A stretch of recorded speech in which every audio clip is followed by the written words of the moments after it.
پاک نے جناب نبی کریم علیہ السلام کو ارشاد فرمایا لعن اللہ الناظر والمنظور الیہ، اللہ لعنت کرے نگاہ بد کرنے والے پر اور جس پر نظر بد کی جائے. جو نظر بد شہوت کی نگاہ سے کسی کو دیکھے یا شہوت کی نگاہ سے دیکھنے کا سبب بننے والی چہرہ ڈھکا ہوا نہیں ہے، کھلے چہرے کے ساتھ بیانات ہے یا تصویریں بنا کر اسے خواتین لگاتی. آج کل خواتین کو بھی شوق ہے نا، خود شانہ بشانہ چلے ہم بھی مردوں کے شانہ بشانہ چل رہی ہیں، فیس بک پر واٹس ایپ پر وہ اسٹیٹس لگائے گی اپنے چہرے بے پرد چہرے، لڑکیاں بچیاں بڑی خواتین، اور یہ اپنی کامیابی سمجھتی ہیں یا اپنا ہنر سمجھتی ہیں یا شیطانی کھیل ہے. اور کچھ بھی ہو تو دوسرے مسلمانوں کے ایمان پر تو حملہ ہے. جب دوسرا دیکھے گا اب اتنے ایمان تو مضبوط نہیں ہے، اب تک کا طہارت ہر ایک میں نہیں ہے. ہر واٹس ایپ چلانے والے پر یا ہر فیس بک چلانے والے پر ہر کوئی متقی تو نہیں ہے. جو متقی لوگ ہیں اللہ ان کو بچا دیتے ہیں. تو عمومی طور پر ہم عام مسلمان ہیں، جب نگاہ پڑ جاتی ہے گناہگار آتا ہے، آپ اگر اس کی نگاہ ٹک گئی، وہاں نگاہ رک گئی ٹک گئی، اب یہ کہ حرام کام میں مبتلا ہو گیا. ٹکنی نہیں چاہیے تھی، کوئی اور چیز دیکھ رہا ہے درمیان کا کے اس کو چلتا گیا وہاں ٹکائے نگاہ ہٹا دے، ایسے نگاہ ہٹا دے وہاں سے. ہاں نگاہ کو ٹھہرے روکے نہ پڑے کیوں لگے نگاہ کو ہٹائے. اگر وہاں روکتا ہے تو گناہگار ہوگی، کبیرہ گناہ میں مبتلا ہوگا. اور جس نے لگائی ہے، جس نے یہ تصویر لگائی ہے یا اپنے بعض گھروں میں کوئی تقریبات ہوتی ہیں یا گھروں کے اندر مختلف کے فنکشن ہوتے ہیں تو وہ فنکشن کی تصویریں بنا دیتی ہیں، لڑکیاں بچیاں خواتین اور ننگے سر ہیں کھلا چہرہ ہے. تو ان کے لیے آپ ایسا فرماتے ہیں کہ جو یہ سبب بڑھ رہی ہے دوسروں کے ایمان کی خرابی کا، دوسروں کی نگاہ کی خرابی کا، خواتین کا سبب بنتی ہے، اس کو منظور الیہ کہا ہے. منظور الیہ جس کو دیکھا گیا، دیکھنے کا سبب بنی. تو آگے تو اعلیٰ مسلم فرماتے ہیں کہ اللہ کے اس پر لعنت ہو. لعن اللہ الناظر، اللہ پاک لعنت کرے جو بد نظری کرے، جو غیر پاکوں کو دیکھے شہوت کی نگاہ سے، اللہ اس پر لعنت کرے. اور جو بد نظری کا سبب بنی، چاہے وہ چلتی پھرتی بے پرد ہو کر گلی کوچے میں بازار میں چوک میں چوراہوں میں پردے کے ساتھ نکل سکتی تھی، لیکن اس کی قسمت میں یہ کہاں کہ پردے کے ساتھ نکلے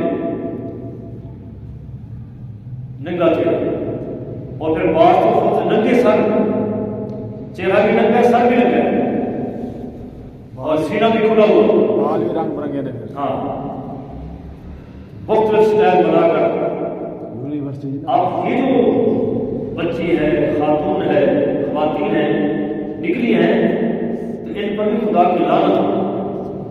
اب پیغمبر علیہ السلام پر ہمارے خدا کی لعنت ہو تو کتنی بڑے ایک فکر کی بات ہے، بہت بڑے فکر کی بات ہے. مردوں کے لیے بھی، ہم سب کے لیے، ہم سب کے لیے بھی اور خواتین کے لیے بھی. ٹخنوں کا حکم مردوں کو ہے، عورتوں نے ٹخنے ننگے کیے ہوئے ہیں. ٹخنے ننگے مرد ٹخنے ننگے نہیں کرتے، چھپاتے ہیں.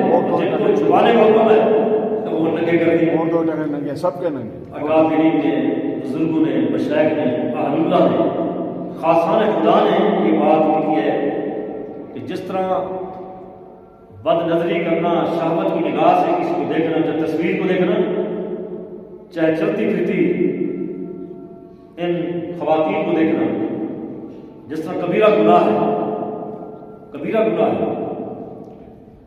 تو اسی کے ساتھ ساتھ 10 نقصانات بھی لکھے ہیں. 10 نقصانات اس بندے کو اسی دنیا میں مل جاتے ہیں. 10 نقصانات اللہ تعالیٰ رحم فرمائے. ان میں سب سے بڑا نقصان یہ ہے کہ ایسے بندے کا خاتمہ ایمان پر نہیں ہوتا، خاتمہ بالخیر نہیں ہوتا، عین وقت پر اس کا خاتمہ خراب ہو جاتا ہے۔ کتنے بڑا نقصان ہے، ساری زندگی بندہ نیک اعمال بھی کرے، نمازیں بھی پڑھے، روزے بھی رکھے، حج پورے بھی کرے، عبادات بھی کرے، بھجتے پڑھے، اعمال صالحہ۔ 161 نمبر پر پاکستان آتا ہے 2 نمبری میں، اور نمبر 1 پہ اس وقت دنیا میں جاپان ہے، جہاں کوئی قتل نہیں ہوا، کوئی چوری چکاری نہیں ہوئی، کوئی فراڈ نہیں ہوا وہاں پر۔ اگر آپ 1 کروڑ پہ گر گیا نا، وہ کسی نے اٹھانا نہیں ہے، وہ گورنمنٹ اٹھائے گی، وہ پھر اس کو بتائے گی یہ ملائے گی، اگر آپ نشانی دے کر آپ اسے واپس لے سکتے ہیں اس کو۔ اور ہم حج بھی کرتے ہیں، عمرے بھی کرتے ہیں، جلوس بھی نکالتے ہیں، ساری برائیاں بھی ہمارے اندر ہیں۔ تو اس میں یہ کہا گیا کہ خاتمہ ایمان کو خراب ہو جاتا ہے، خاتمہ ایمان پر نہیں ہوتا، بہت بڑا نقصان ہے۔ تھوڑی سی لذت کے لیے، تھوڑی سی عارضی لذت کے لیے آنے والی ہمیشہ اور دائمی زندگی کے معاملے کو شک میں ڈال دینا۔ شک اللہ فضل فرما دے، اللہ کرم فرما دے تو یہ اور بات ہے، لیکن یہ خطرہ موجود ہے، بہت بڑا خطرہ ہے۔ اللہ کے ولیوں نے فرمایا اور یہ اللہ نے فرمایا، ظاہر ہے وہ کچھ بات نہیں کرتے۔ اور ایک یہ فرمایا گیا کہ ایسے بندے کی روزی تنگ کر دی جاتی ہے، اس کی روزی میں برکت نہیں ہوگی، روزی اس کی تنگ ہوگی، تنگ روزی۔ اس لیے بجائے دوسرے وظیفے کرنے کے، روزی کے وظیفے کرنے کے بجائے آدمی یہی وظیفہ کر لے کہ بد نظری نہ کرے، بد نظری نہ کرے، سب سے بڑا وظیفہ ہے۔ حرام کام سے بچے گا، گناہ کبیرہ سے بچے گا، اللہ روزی کی وسیع کر دے گا۔ یہ بچنا ہے، اس میں کرنا کچھ نہیں ہے، وعدہ کرنا پڑتا ہے، وظیفہ کرتے ہیں 100 دفعہ 500 دفعہ۔ اب یہاں کچھ نہیں کرنا، یہ رکن ہے، رکنے والا کام ہے، رک جاؤ۔ اور ایک فرمایا کہ ایسے بندے کو دعا کی توفیق نہیں ملتی۔ دعا ایک ہے دعا مانگنا، ایک ہے دعا پڑھنا۔ ہم تو دعا پڑھتے ہیں نا، ایسے ہم تو دعا پڑھتے گئے، پڑھنا اور ہے، مانگنا اور ہے۔ مانگنا یہ ہے کہ دل سے مانگو، آنکھوں میں آنسو آ جائے، دل بھی مسل رہا ہو، اللہ کا پورا یقین ہو کہ میرا رب ضرور مجھے عطا کرے گا، مجھے محروم نہیں کرے گا۔ میں کس کے دروازے پڑھتا ہوں؟ اے رب، میں کس کے دروازے پڑھتا ہوں؟ ایک ہی در تو ہے، تیرا در ہے۔